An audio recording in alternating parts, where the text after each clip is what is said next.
사랑이 넘쳐나시기를 간절히 축원을 드립니다. 우리 옆에 계신 분들에게 정말 사랑합니다 인사하겠습니다. 다 같이 인사하겠습니다. 정말 사랑합니다. 왜요? 정말이란 말 붙였더니 또 낯설으십니까? 그 사랑은 항상 낯선 거죠, 그죠? 사랑은 정체도 모르겠습니다. 그러나 우리 하나님께서, 우리 예수님께서 서로 사랑하라고 말씀하셨기 때문에 우리는 늘 사랑의 빚진 자로서 또 사랑의 삶을 살아가야 하겠습니다. 오늘 저는 본 말씀 받들어서 믿는 자와 함께 일하시는 주님, 믿는 자와 함께 일하시는 주님이라는 제목으로 함께 은혜를 나누고자 합니다. 우리가 독일에 살다 보면 수많은 독일 건물들을 만나게 되는데 독일 건축사의 대세는 교회입니다. 고딕, 로마네스크, 또 르네상스, 바로크, 로코코로 이어지는 이 건축 양식들을 이제 우리는 보게 되는데요. 다른 건물보다도 언제나 이 모든 양식들은 교회를 통해서 나타났습니다. 물론 궁정들도 있지만 그러나 교회를 통해서 이 다양한 건축사의 양식들이 이제 변화되는 것을 보게 됩니다. 그리고 그 교회들 안에는 수많은 성상들과 성화들로 가득 차 있는 것을 보게 됩니다. 수많은 조각품들, 또한 그림들, 명화들이 다 거의 다가 이제 교회 안에 이제 많이 있는 것을 보게 되는 것입니다. 이렇게 여행을 다니다 보면은 독일 교회뿐만 아니라 또한 일반 건물에서도 또한 여러 가지 친근하게 만나는 그러한 성상들이 있습니다. 두 성인들의 그 그림이나 조각들인데요. 제가 첫 번째로 보여드린 저건 여러분들도 제가 지난번에 두 성상은 다 제가 한번 설교 때 한번 여러분들에게 보여드렸습니다. 용을 죽이고 있는 게오르크입니다. 이 사람이 위대한 것은 지금 용을 죽이고 있죠. 사탄으로 상징되는 그 용을 죽이고 있는 하나님의 기사입니다. 그런데 이분이 위대한 것은 이분이 기독교가 로마의 공식적인 하나의 종교로 인정되었던 313년 이전에 예수님을 믿었다는 것입니다. 기사는 황제의 기사인 것입니다. 황제의 소유물과 같은 존재인 것입니다. 황제를 섬기도록 이렇게 부름을 받은 사람이 기사인데 이분이 황제보다는 예수님을 더 사랑하게 된 것입니다. 예수님을 믿게 된 것입니다. 그래서 이분은 잔인하게 순교를 당하게 되는 것이죠. 그래서 그의 용맹함과 순교적인 신앙이 결합되어서 유럽에서 가장 용감한 신앙의 표상으로서 이분의 그림과 조각들이 많이 그려지고 있고 지금도 어떤 교회들에 가면은 큰 이제 부조로 이렇게 해놓은 것을 보게 되는 것입니다. 나중에는 십자군 전쟁이 일어났을 때 많은 게오르크의 그 십자가에 보면 빨간 십자가가 딱 있는데 그 게오르크의 그 십자가를 문양으로 해가지고 십자군 전쟁에 나갔던 적도 있습니다. 또 한 분은 나그네의 수호성인이라고 하는 크리스토퍼 호르스입니다. 이분은 레스토랑 가도 많아요. 아무튼 이렇게 이제 이런 조각품들이 많이 보셨죠? 네, 저분이 뭐 아기를 사랑해서 저러고 있는 게 아닙니다. 젊어서 방탕생활하던 이분이 이제 회개하고 새 사람이 된 후에 참여한 후에 정말 내가 주님을 위해서 하나님을 위해서 무엇인가를 해야 되겠다고 생각을 해서 이 사람이 이제 강을 건너주는 일을 하게 된 것입니다. 힘없는 노인분들과 어린아이들을 이제 업어서 혹은 손을 잡아서 이렇게 부축을 해서 강을 건너게 해주는 그러한 일을 했던 것이죠. 그런데 어느 날 어린아이 하나를 이제 건너주게 되었습니다. 이제 업고 가는데 강 가운데로 들어가면 들어갈수록 이 아이가 너무너무 무거운 거예요. 그렇게 가볍던 아이가 자꾸 너무너무 무거워서 애기 얼굴을 한번 이렇게 탁 쳐다봤던 것이죠. 그랬더니 애기 얼굴에서 광채가 확 나는 것이었습니다. 그 아기를 자세히 보니 바로 우리 아기 예수님, 어린이 예수님이셨던 것입니다. 이제 강을 나와서 우리 예수님을 만나게 되고 너무너무 두려운 마음에 예수님을 받아봤는데 예수님께서 이제 뭔가를 하나 들고 계셨던 것입니다. 저기 어린 애기가 없어졌네요. 애기가 아까 뭐를 들고 있었죠? 그게 장난감 공이 아닙니다. 지구였던 거예요. 지구를 손에 들고 지구의 모든 지구의 그 고난과 고통과 짐과 죽음까지도 짊어지고 가시는 세상 죄를 지고 가시는 우리 예수님이셨던 것입니다. 그래서 이 예수님께서 크리스토포르스야, 너가 나를 강에서 건너준 것이 아니라 내가 지고 가는 이 모든 세상 짐조차도 네가 짊어지고 갔기 때문에 그렇게 네가 나를 무거워했던 것이다 말씀했던 것입니다. 이분 역시 순교자가 되었고 나중에 나그네의 수호성인이 되었다고 합니다. 체코에서는 또 광부들의 수호성인이 되었다고 하고 이분 좋아하는 분들이 많아요. 택시 기사들도 좋아하고. 아무튼 중요한 건 뭐냐면은 바로 세상의 모든 죄를 지고 가신 예수님과 동역자로 살아갔다는 것입니다. 세상 신앙을 지키기 위해서 순교한 게오르크와 또한 세상죄를 지고 가는 예수님과 같은 길을 걸었던 크리스토퍼로스, 이 두 사람은 지금도 그래서 가장 일상적이면서도 유럽에 있는 성도님들이 너무너무 사랑하는 그런 성인들이 되었던 것입니다. 자, 우리 사랑하는 성도님들, 휴가철을 앞두고 벌써 여행 계획을 다 세워놓은 분들도 있습니다. 여행은 계획 세울 때가 좋아요. 예, 아무튼 열심히 세우시기 바랍니다. 아, 여기 좋은 데가 어딜까를 막 생각하고 또 묵상하고 책도 보고 또 이제 기도도 하고 또 이제 호텔도 어디가 좋을까를 막 부킹닷컴으로 찾아보고 이럴 때가 좋습니다. 휴가철을 앞두고 우리가 여행 계획을 이렇게 열심히 세우죠. 특히 독일 분들은 많이 그렇죠. 근데 우리 신앙생활에는, 신앙인들에게는 두 가지 여행이 있다고 생각할 수 있습니다. 우리 신앙인들이 하는 여행은 두 가지 여행입니다. 하나는 하나님의 창조 세계를 즐거워하면서 즐기는 그러한 여행이라고 할 수 있습니다. 그렇습니다. 하나님의 창조 세계를 바라보면서 그 안에서 이 아름다운 자연을 바라보면서 하나님께서 이 자연을 창조하셨고 이 자연의 주인 되시는 창조자 하나님 너무너무 감사합니다. 저도 이 창조 세계의 한 피조물로서 하나님께 찬양을 올립니다 하면서 또 하나님께 감사하는 그러한 여행, 너무너무 뜻깊고 아름다운 여행이라고 할 수 있습니다. 또 하나의 우리 신앙인의 여행이 있는데 그것은 오늘 본문 말씀에 나오는 여행입니다. 온 천하에 다니며 만민에게 복음을 전파하라. 주님께서 제자들에게 말씀하신 이 말씀입니다. 우리 한국에 있는 성도님들은 그렇게 독일처럼 휴가가 길지 않습니다. 30일이 되지 않습니다. 며칠 되지 않아요. 근데도 그 휴가를, 그 뜨거운 여름철에 그 길지 않은 휴가 기간을 하나님께 드리는 분들을 보게 됩니다. 그 자체가 굉장한 감동입니다. 그리고 강요해서 그렇게 한 것도 아닙니다. 자원해서 하나님께서 나에게 주신 이 짧은 휴가 기간이지만 내가 복음을 전하기 위해서 나아가겠다. 바로 그것이 선교 여행이라고 부르는 것입니다. 우리 한국에서는 요즘에 단기 선교 여행이라고 해서 많은 분들이 오신다고 하는데 어떤 분은 선교사님들 20년, 30년 선교지에서 사역하신 분들이 그거를 선교 여행이라고 하지 마라. 선교 신학자들은 또 그것이 무슨 선교 여행이냐 라는 이런 얘기도 합니다. 그러나 저는 그렇게 생각하지 않아요. 하루라도 복음을 들고 그 사람이 나간다면은 20년, 30년 살면서 복음을 전하지 않은 그 여행보다도 더 값진 여행일 줄 믿습니다. 여러분들이 창조세계를 바라보면서 하나님을 찬양하고 또한 이웃을 그때 만났을 때 예수님의 사랑을 전한다면 그것은 선교 여행인 것입니다. 온 천하에 다니며 만민에게 복음을 전파하라. 분명한 목적이 있는 다님인 것입니다. 복음을 전파하기 위해서 온 열방 사람들에게 나아가는 것, 그것은 바로 또한 하나의 아름다운 여행이 되는 것입니다. 믿는 사람들의 여행이 되는 것입니다. 오늘 본 말씀 가장 중요한 것 하나는 우리가 믿음으로 시작하여 믿음으로 끝나야 한다는 것입니다. 어떤 여행이 되든 주님과 함께하는 믿음의 여행이 되어야 한다는 것이죠. 믿음은 무엇일까? 한번 생각해 보게 되는 것입니다. Was ist Glauben? 무엇이 믿음일까? 오늘 본문에서 우리 예수님께서 이 믿음에 대해서 한 단편을 보여주십니다. 예수님 제자들을 꾸짖으십니다. 제자들을 화가 나셨어요. 두 가지 때문이었습니다. 하나는 제자들이 믿음이 없는 것과 하나는 마음이 완악한 것입니다. 마음이 막 거칠어진 거예요. 주님께서는 제자들이 믿음 없다고 책망하셨습니다. 그리고 제자들의 마음이 완악하다고, 너희들의 마음이 어찌 이렇게 완악하냐 하면서 그 마음이 거칠고 굳어진 거에 대해서 혼을 내셨습니다. 왜 믿음이 없다는 것이 과연 무엇일까? 저 인간들 내가 믿지 못한, 정말 신뢰감이 안 간다, 이걸까요? 또 하나 마음이 거칠고 굳어있다는 것은 쟤는 인격이 저렇게 돼 있지? 왜 성품이 저렇게 모질고 못될까? 하는 그것일까요? 이 말씀의 의미는 제자들이 인격적으로 못되었거나 믿을 만한 사람이 못된다는 것이 아니었습니다. 잘못된 성품을 가진 그런 사람이라는 뜻이 아니었습니다. 그 뒷말씀을 보면은 그런 전혀 다른 말씀이 나오기 때문에 그렇습니다. 제자들이 믿음이 없고 완악한 마음의 사람들이었다는 것은 자기가 살아난 것을 본 자들의 말을 믿지 아니함일러라 말씀하고 있습니다.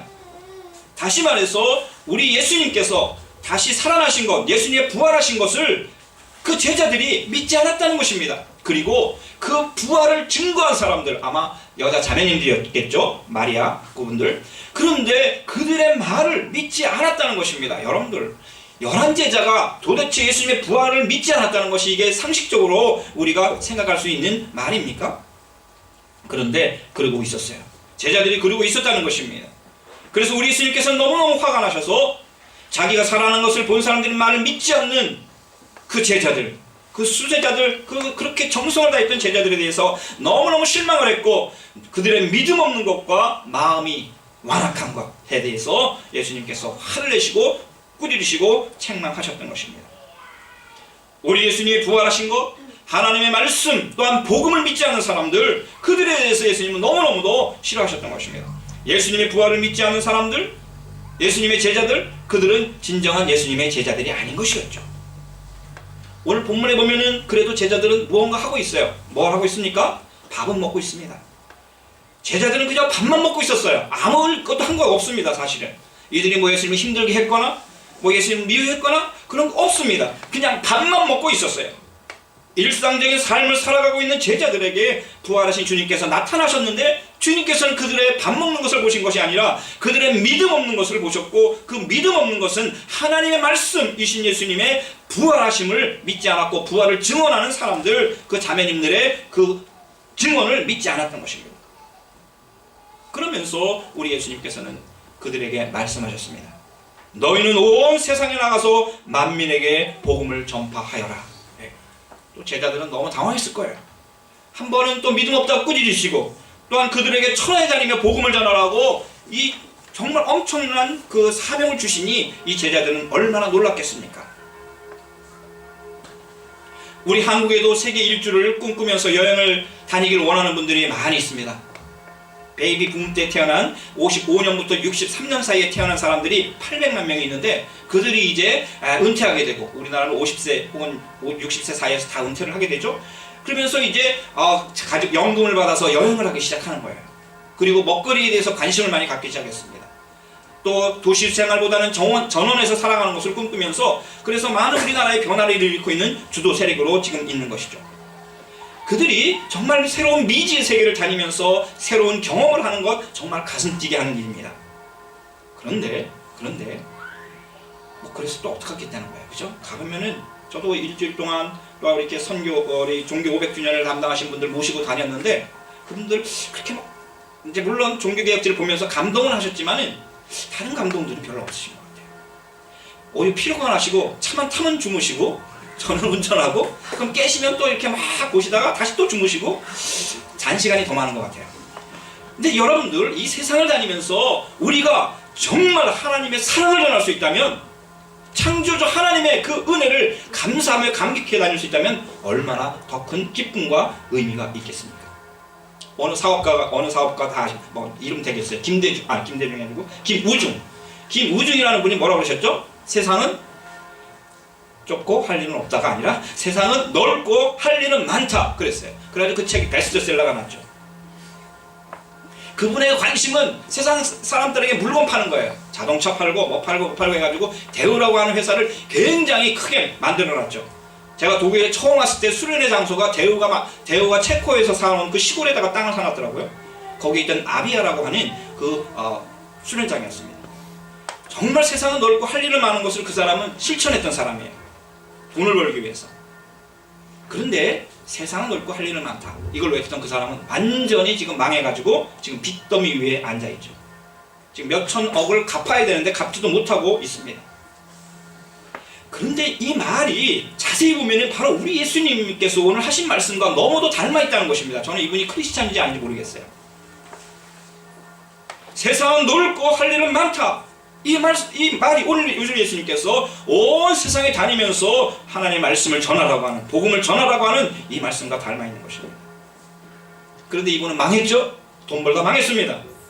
그러나 지금도 주님의 말씀에 순종해서 온 세상 온누리에 다니면서 복음을 전하는 어린 영혼들이 있고 청년들이 있고 또한 어른들이 있고 은퇴하신 또한 분들이 계시고 장로님, 목사님, 선교사님들이 지금도 이 복음 하나를 전하기 위해서, 이 주님의 말씀에 순종하기 위해서 지금 온 누리를 다니고 있는 것을 우리의 눈으로 보고 있는 것입니다. 2000년의 시간이 그런 거예요. 지금 제자들이 나가 두루 전파할세, 그 말씀에 순종해서 제자들이 성령을 받고 그렇게 됐죠. 제자들이 나가 두루 전파할세 주님께서 함께 일하심으로 그 따르는 표적으로 말씀을 확실히 확증하여 주셨다. 20절 말씀, 우리는 15절 말씀에서 20절 말씀으로 들어가게 되면 곳곳에서 복음을 전하다가 11명 한 명도 예외 없이 다 죽었습니다. 순교하였습니다. 그래서 주님께서 그들과 함께 또한 일하셨다고 말씀하고 있어요. 여기에 우리의 은혜가 있는 것입니다. 여러분들이 주님의 복음을 전하는 그 현장 속에 우리 주님께서 함께 하시는 줄 믿습니다. 여러분들이 선교여행 가면 주님이 일하셔요. 정말입니다. 기쁨의 소식 복음을 전하는 주님 말씀에 순종하여 십자가의 그 은혜의 복음을 전할 때에 우리 주님께서 함께 일하신다는 것입니다.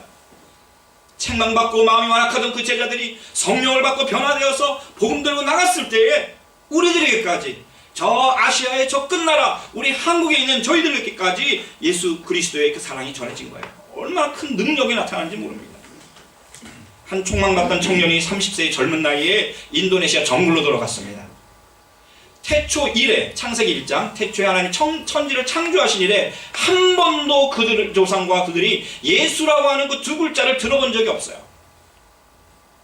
정글로 들어가고 오토바이 타고 12시간을 들어가고 배를 타고 수시간을 들어가도 그 정글은 끝이 없습니다. 저도 안 가봐서 모르지만 정글은 끝이 없어요. 자전거를 그 오토바이를 타고 가고 벌레에게 물리고 위험한 환경 가운데 있지만 30세의 젊은 나이에 인도네시아 정글로 간 거예요. 대학도 잘 나왔습니다.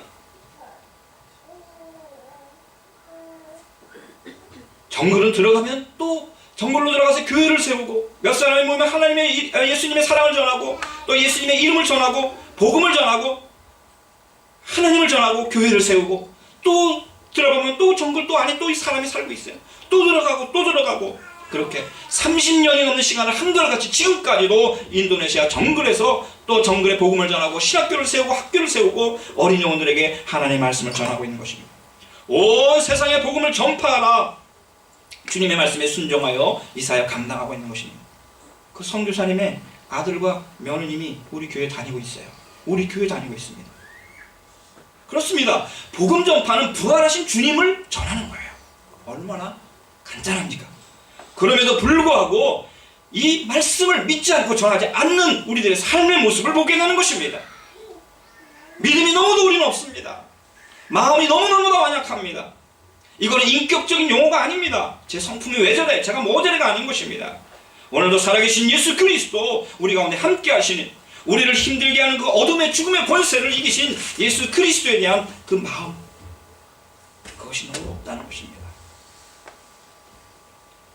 그러나 그 부활하신 예수님을 믿고 주님 앞에 나오는 또한 우리들, 바로 우리들을 보시고 주님께서는 너희들이 믿음이 있구나, 너희들이 마음이 너무너무 온유하구나, 너희들이 나를 인정하는구나, 나의 부활을 믿는구나, 그래서 너희들이 예배로 나오게 하나님께서 너무너무 선하게 보시는 것입니다. 여러분, 복음을 전한다는 건 무서운 일입니다. 복음을 전하게 하면 그 사람에게 천국과 지옥을 선택하게 하는 갈림길에 놓이게 하는 사건입니다. 나가는 이렇게 기록하고 있습니다. 오늘 본문에서 믿고 세례를 받은 사람은 구원을 얻을 것이요 믿지 않는 사람은 정죄를 받을 것이다.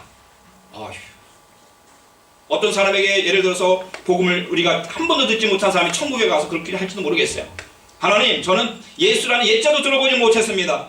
아무도 나에게 교회 가자고 예수님 믿으라고 전한 적이 없습니다. 그래서 저는 들은 적이 없기 때문에 잘못이 없습니다. 그렇게 할 수도 있어요. 그래? 그러면 네 양심 한번 볼까? 한번 하나님 그러실지 모르시겠어요. 복음을 받아들이면, 우리가 전하면 받아들이면 구원을 얻고, 거부하면, 믿지 않으면 정죄함을 받는다는 것입니다. 죄의 싹은 사망이에요. 그냥 지옥으로 가는 것입니다. 천국과 지옥을 갈라놓는 것이 복음의 사건인 것입니다. 주님의 부활을 믿고 전파하는 자들에게는 놀라운 기적들이 일어나요. 왜 일어나는가?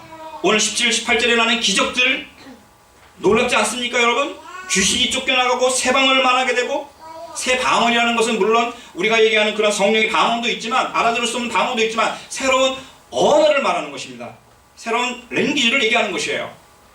뱀을 집어들어 올리고, 뱀을 갑자기 집어들어 올릴 일이 없죠. 우리는 무슨 독을 왜 마십니까? 독을 마시고 그래도 해를 받지 아니하고, 병든 사람에게 손을 얹은 즉, 병든 사람 병원에 데려가야지 왜 손을 얹습니까? 손을 얹은 즉 나으리라. 중요합니다. 누구에게? 믿는 자들에게 이런 기적이, 표적이 일어난다는 것입니다. 언제? 복음을 전할 때. 복음을 전할 때 그 복음이 옳다는 것을 확증하기 위해서 이런 기적과 표적이 일어난다는 것입니다. 여러분들 한번 뱀을 집어들어 독사를 한번, 코브라를 한번 들어보고 싶으세요? 그래서 물렸는데도 아무 일이 일어나지 않는 것을 경험하고 싶으십니까? 그리고 병든 사람에게 손을 얹었는데 막 그 병든 자가 훌쩍 나는 그런 일을 경험하고 싶습니까? 내가 배우지도 않은 언어를 그 사람에게 복음을 전하기 위해서 막 선포할 때 그 언어가 나오는 것을 경험하고 싶습니까? 귀신이 쫓겨나가는 것을 경험하고 싶습니까? 독물을 내가 마셨는데, 썩은 물을 내가 마셨는데 해를 당하지 않고 아무런 일이 일어나지 않는 것을 경험하고 싶습니까? 그렇다면 복음을 전하는 그 현장으로 들어가야 하는 것입니다. 목사님, 왜 독일에서는 이런 일이 일어나지 않나요? 독일의 사람들은 다 예수를 믿는 것 같아요, 그죠? 근데도 여러분들이 정말 예수님 믿지 않는 사람에게 복음을 전할 때 이런 기적이 일어날 줄 믿습니다. 일어납니다. 독일에서도 일어날 수 있습니다. 복음은 전파되어야 하는 것이고 믿음으로 나아가야 하는 것이고 행해져야 합니다. 말만 해서는 안 되는 것입니다. 골방에서 기도만 해서는 안 되는 것입니다. 기도했다면 나아가야 하는 것입니다. 나아가지 못했다면 기도해야 하는 것이죠. 세상이 입을 열어서 외쳐야 하는 것입니다. 사람들이 다 귀가 있어요. 외치지 않으면 들을 수가 없습니다. 그때 기적과 표적은 일어나는 것입니다. 병든 자에게 손을 얹은 즉 즉시 치유되는 역사가 나타나는 것이에요. 만약 우리 가정이, 나의 가족들이, 우리 이웃들이 내가 살고 있는 이 땅을 복음을 전파해야 하는 그 온천하로 생각하여 복음을 전한다면 그 사람은 믿음의 사람이고 하나님을 기쁘게 하는 사람이고 주님과 함께 일하는 사람이고 오늘 17절 18절의 기적이 그 사람 가운데서 일어날 줄 믿습니다. 바로 지금 이곳에서. 지금도 우리 예수님은 하나님과 동일한 권세를 가지고 우리와 함께 일하고 계십니다. 그리고 함께 일하고 싶어 하십니다. 이 여름에 그 주님을 만나고 칭찬듣는 우리들, 아름다운 창조주 하나님을 경험하는 여행도 좋고 또 하나님의 말씀을 전파하는 귀한 선교 여행도 할 수 있는 우리들, 우리 교회, 우리 가정, 우리 모두가 될 수 있기를 예수님의 이름으로 간절히 축원을 드립니다. 아멘.